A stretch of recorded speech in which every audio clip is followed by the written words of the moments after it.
Господин Јовески ни го дават ова интервју непосредно по завршувањето на состанокот на Етичкиот совет во јавното обвинителство на Република Македонија, во однос, меѓу другото, и на забелешките на дел од вашите колеги за преквалификацијата на делото против прво обвинетиот во случајот познат во јавноста како Алмир. Првично би ве прашал дали има заклучоци кои што може да се споделат со јавноста по ова прашање. Јас не го водам Етичкиот совет. Во Етичкиот совет членуваат јавни обвинители.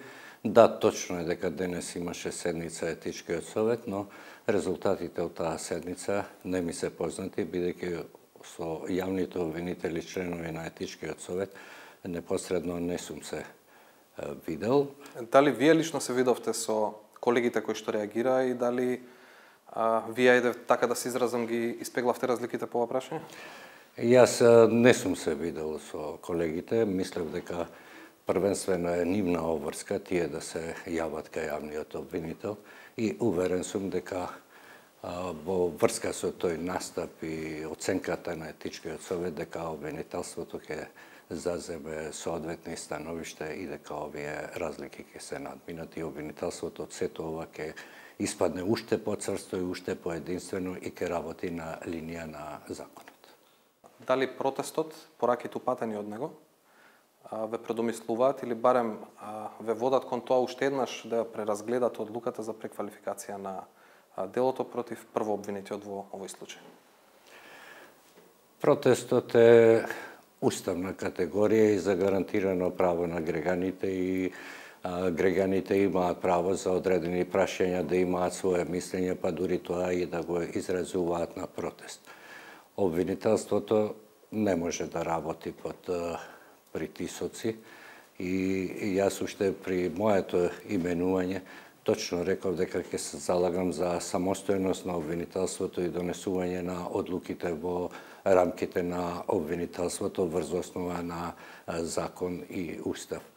И ја користам оваа прилика уште еднаш да изразам сочувство за трагичниот настан до семејството на малиот Алмир и сакам да истакнем дека обвинителството во однос на првичната иницијатива со која пред основниот суд го поднесе обвинението, дека се најде врз основа на доказите кои се обезбедени во конкретниот предмет, да не може да ја докаже умислата на обвинетиот да го изврши тоа кривично дело. Се разбира дека ова преквалификација на новото кривично дело не е по волја на обвинителите, туку се заснова врз основа на доказите и фактите кои се обезбедени во текот на постапката. Во еден од вашите претходни настапи, практично ја обвинивте одбраната дека не реагирала, односно не ги спорела вештачењата, кои што велите сега се клучни за преквалификацијата. Дали останувате на овој став? Може би е погрешен ставот дека сум ја обвинил одбраната. Јас кажав дека главниот претрес е главното рочиште е јавно, на него се изведуваат на доказите и сите учесници, ако имале забелешки врз основа на тоа на кој начин се обезбедени доказите или имаат сомнеш во доказите, имаат сосема легитимно право пред судот и во постапката, бидејќи јавно се изведуваат тие докази, потоа вештите лица кои ги изготвиле вештачењата непосредно се сослушани пред судот и странките можеле во тој дел сите тие забелешки и одредени прашања кои создаваат сомнеш во заклучоците на вештите лица сосема да ги постават во текот на главната расправа и судот да одлучи по нив. Преквалификацијата на кривичното дело не значи дека обвинетиот ќе добие помала казна, бидејќи и тоа дело што му се става на товар на прво обвинетиот е предвидена казна затвор од 20 години.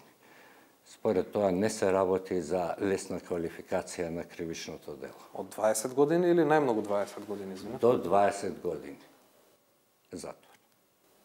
Но имаме разлика во најмалата казна, ако не грешам? Да, има разлика во најмалата казна и всушност диапазонот на пропишаната казна по определени случаи не е многу важен. Важни се околностите што судот ќе ги утврди врз основа на елементите кои влијаат и околностите кои влијаат на изборот и определувањето на казна. На протестите можевме да видиме еден транспарент со вашиот лик и нацртана црвена точка на лицето која што директно сугерираше на влезна рана од огнено оружје. Би ве прашал за коментар и по оваа слика. Па, како што реков, сметам дека правото на граѓаните да протести е загарантирано право, имаат право на тоа. И јас и покрај тоа што организаторот на протестите не се огради од таквата слика, сметам дека тоа е резултат на поединци и околу тоа не би имал друго што да дода. Ден пред протестот оставка даде министерот за правда. Меѓу другото, најсилен аргумент за таа оставка беше токму случајот со малиот Алмир и практично рече дека не може да поднесе селективна правда, да генерализирам, упатувајќи на обвинителството. Ваш директен коментар за ставот на сега веќе екс-министерот? Дали се согласувате со неговите согледувања, бидејќи тој е член на владата која што ве предложи до собранието? Па, токму тоа, министерот за правда е политичка функција, оставката е исто така политички став на министерот и јас политички одлуки не би било добро да ги коментирам. Добро, каков е вашиот коментар за иницијативата да се формира комисија во собранието исто така за овој случај? Да го оставиме собранието да си работи својата работа. Мене ми е жал што еден трагичен настан се користи во политички цели. Дали вие лично чувствувате притисок од политиката, особено од делот мнозинството кое што и ве избра, да се повлечете од функцијата? Реков дека обвинителството не може да работи под притисок. Јас кога дојдов и во првото моје обраќање беше дека нема да трпам притисоци, дека ќе се залагам обвинителството да работи согласно законот и обвинителите да ги носат одлуките врз основа на доказите и фактите во конкретниот предмет, па според тоа и во конкретниот случај нема да подлегнам на никакви притисоци.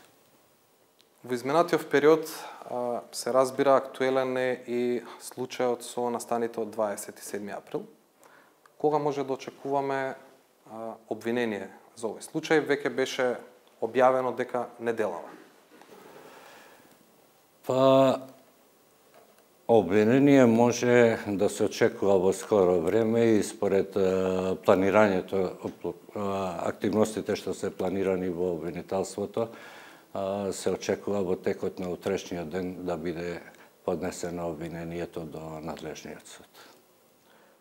Во петокот добивме став од јавното обвинителство на Република Македонија дека надлежниот обвинител во случајот планира сите 36 лица да ги гони за истото дело, како и во истрагата, односно за терористичко загрозување на уставниот поредок.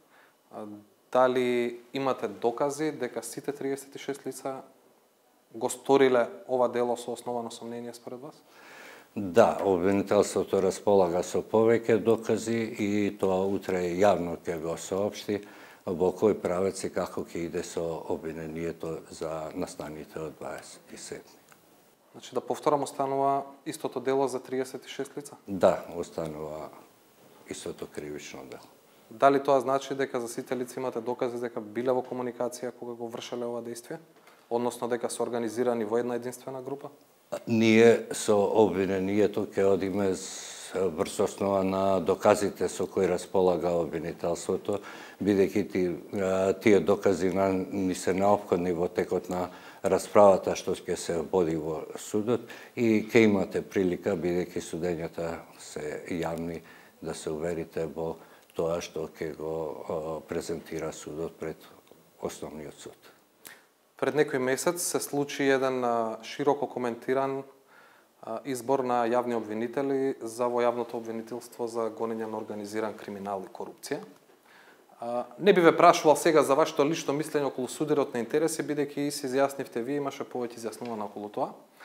Но ме интересира што се случи со предметите кои што ги водеше една од обвинителките која што не беше избрана за во јавното обвинителство за гонење на организиран криминал, а која што патем водеше предмет против сопругот на една од членките на Советот на јавни обвинители. По тој предмет, како и по другите предмети, се постапува во јавното обвинителство на Република Македонија и бидејќи таа обвинителка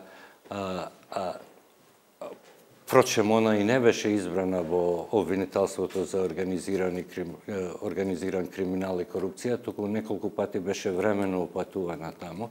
Незините предмети се преземени во работа од други обвинители и според тоа по предметите се постави.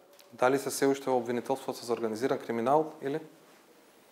Па сега јас немам увид дали конкретните предмети се во обвинителството за организиран криминал и корупција, но по тие предмети неселективно се постапува, ќе се постапи како и по сите други предмети. Ви благодарам на времето, господин Јовевски. Благодарам и вас што ми ја дадовте можност уште еднаш да разговараме за овие прашања.